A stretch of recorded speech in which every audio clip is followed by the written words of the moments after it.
बिहार के बांका जिले का एक छोटा सा गांव है भदरिया, जिसकी सांस्कृतिक विरासत इस कदर पहले प्रसिद्ध थी कि आसपास के लोग जुटते थे इस गांव में। दरअसल इसलिए मैं इस टॉपिक को आज आपके सामने लाया हूं कि भदरिया गांव में कभी सरस्वती पूजा का इतना बड़ा विशाल मंच सजता था कि आसपास के 10-20 गांव के लोग इकट्ठे होते थे। यहाँ के सामाजिक कार्यकर्ता लखनलाल पाठक कहते हैं कि गांव की एक सबसे बड़ी सम्मानित कह सकते हैं कि मेला थी, या फिर हमारी संस्कृति का एक सबसे कह सकते हैं कि सुखद अनुभूति थी जब पूरे आसपास के लोग इकट्ठे होते थे भदरिया में। और भदरिया की चर्चा चूँकि पिछले दिनों से काफ़ी भी तेज़ इसलिए भी हो गई है कि यहाँ पर पुरातत्व निदेशालय और बिहार विरासत विकास समिति के संयुक्त में आदेश पर जो चांदन नदी है वहाँ पर खुदाई का काम चल रहा है, और जो आर्कियोलॉजिकल सर्वे ऑफ इंडिया की तरफ से डायरेक्टर यहाँ पर डिप्यूट किए गए हैं, अरुण जी ने कहा है कि ये संभावना ये है कि यहाँ की साइट काफ़ी रिच हो सकती है। इसलिए आसपास के इलाके के साथ साथ राजधानी पटना में भी काफ़ी चर्चाएं इस समय तेज़ी से हो रही है।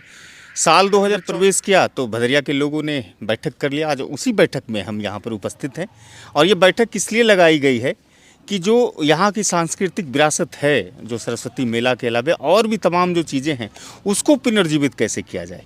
गांव के बड़े बुजुर्ग, नौजवान, छोटे बच्चे सभी लोग इकट्ठे हुए हैं, और ये स्कूल का प्रांगण है और धूप खिली खिली है और मकर संक्रांति का मौसम है।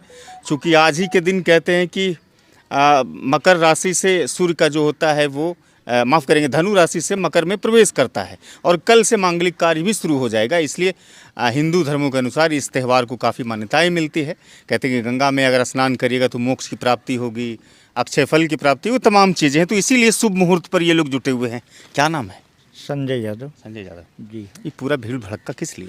जी, हम लोग वही पुरानी विरासत को जिंदा करने के लिए बैठे हैं, और हमारे गांव का इतिहास रहा है जी कि सब दिन हमारे लोगों के जो पूर्वज थे जी उन लोगों के टाइम में इस जगह मोटा मोटी कम 25 गांव 30 गांव जो अगल बगल का है, उसमें 2-4-5 पंचायत आज के डेट में आ जाएगा।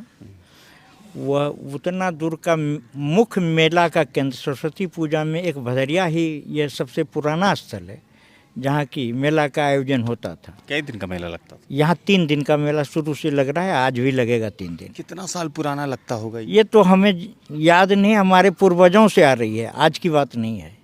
हमको 300 साल भी हो सकता है। हाँ, सैकड़ों साल तो मतलब 150 साल से ज़रूर होता होगा।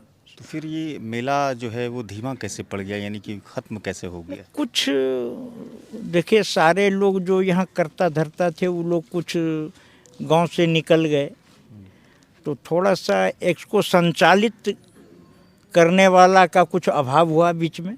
फिर इसके पहले मतलब 2 साल पहले हमारे यहाँ यज्ञ भी हुआ था, महारुद्र यज्ञ। अच्छा, नौजवान पीढ़ी मेले को लेकर के आकर्षित रहती है? हम लोग बचपन में बाबूजी के साथ मेला जाया करते थे। बिल्कुल, यहाँ के जवानों में वो जोश खरोश है कि खाली जागृत करने की आवश्यकता है। आज के आधुनिक युग में शहरों का जो चकाचौंध है वो कहीं ना कहीं नौजवानों को खींच लेता है, इसलिए भी हो सकता है कि मेला पर एक नकारात्मक प्रभाव पड़ता है आजकल। जी नहीं, हमारे गांव की जो संस्कृति और सभ्यता या विरासत में हम लोगों के हमारे गांव को मिला है। तो ये जो बैठक लगी है, जो भीड़ है, क्या केवल भदरिया गांव के लोग हैं या आसपास के भी हैं कहीं? नहीं, सिर्फ प्रॉपर भदरिया, किसी दूसरे मोहल्ले का एक भी लोग नहीं है। अच्छा, तिथि क्या रहती है सरस्वती जब मेला लगता है यहाँ? 14 फरवरी से यहाँ स्टार्ट होना है इस बार। 14, 15, 16 ये 3 दिन हम लोगों के यहाँ मेला का कार्यक्रम होगा। तो पहले कौन कौन गांव से लोग आते थे? आसपास का 2-4-5-10 गांव का नाम जी बताइए। जी, मैं बता सकता हूँ। यहाँ है राजापुर, बड़ियम, खंजरपुर, रामचंद्रपुर है, लौसा है, कैथा है, भगवानपुर है, डड़पा है, दामोदरपुर है, कोडली है, गुटिया है, ये इधर डुमरामा है, नंदलाल पट्टी है, कोइंधा है, ये सारे गांव का, बिरमा है, इतने गांव का यहाँ लोग भीड़ इकट्ठा होती थी। 22 जनवरी को राम मंदिर का प्राण प्रतिष्ठा है, मालूम है ना? जी, वो तो जानकारी है, जानकारी है। उससे उत्साह आ रहा है, जो पैदा हो रहा है अंदर में? नहीं, देखिए, एक्चुअल में सब चीज़ जो हिंदुस्तान का जो विरासत का चीज़ है, जो संस्कृति है, जो सभ्यता है, भगवान को कौन नहीं मानता? ऐसा थोड़े है। श्री राम को कौन नहीं जानता? जी। हर लोगों के दिल में वास करता है। अच्छा, इतना बड़ा मेला जो पहले सरस्वती का लगता रहा है, सरकार की तरफ से किसी प्रकार का कोई सहयोग होता रहा, कला संस्कृति विभाग की तरफ से किसी तरह का कोई, चूँकि बता रहे हैं कि 20-25 गांव के लोग जुड़ते हैं, तो मेला को प्रमोट करने के लिए, फिर मेला को थोड़ा सा मॉडर्न करने के लिए सरकार की तरफ से, विभाग की तरफ से कभी भदरिया को कोशिश किया गया विभागीय? जी नहीं, विभाग की तरफ से कभी कोशिश भी नहीं किया गया और हम लोगों ने भी कभी वैसा पहल नहीं किया। पहल नहीं किया? जी नहीं।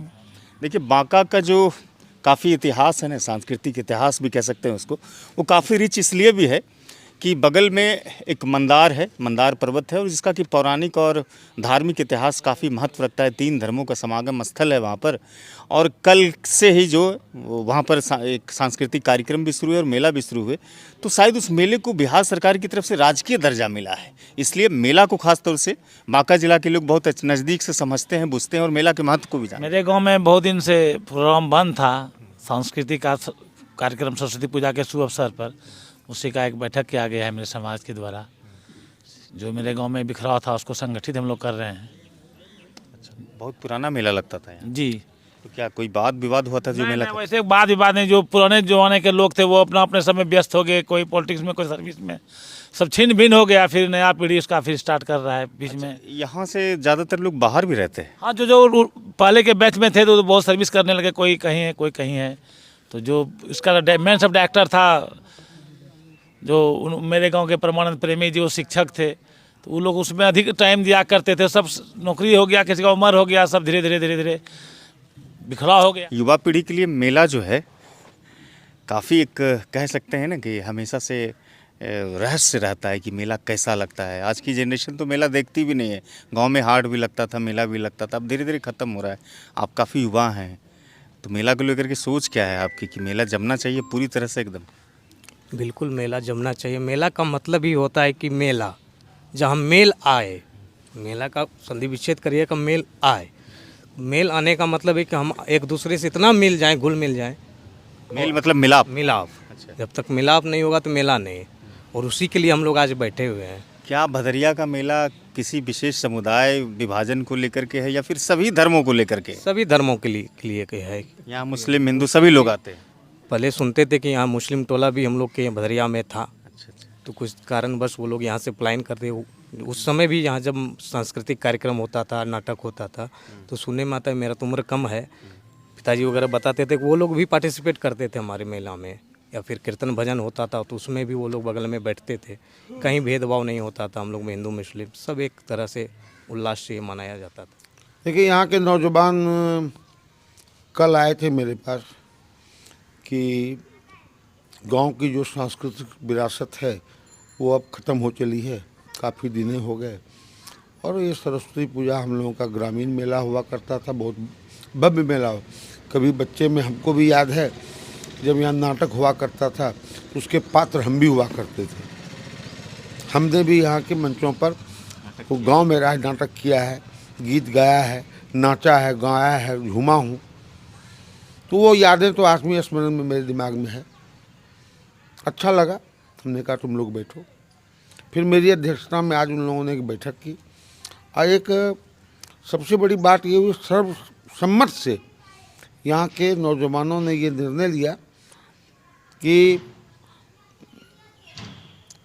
आप जिस ढंग से समाज को नेतृत्व दीजिए, जिस दिशा में आप समाज को ले जाना चाहते हैं, उस दिशा में हम लोग आपके साथ खड़े हैं। ये एक भरोसा और विश्वास देने की कोशिश उसने की।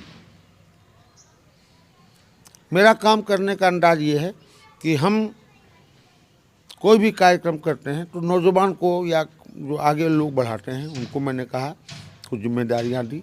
समाज को कैसे जोड़ोगे, समाज के हर वर्गों को जोड़ो, हर समुदाय को जोड़ो, और यदि किसी को प्रतिद्वंदी मान के उसको पहले ही नेगलेक्ट मत कर दो, उसको अलग मत कर दो। यदि उसने गलती भी की है, उस गलती को भी समाज का काम है, उसको ढकने का काम है, बचाने का काम है, सुधारने का काम है। तो सब वर्गों को, सब तत्वों को जोड़ो।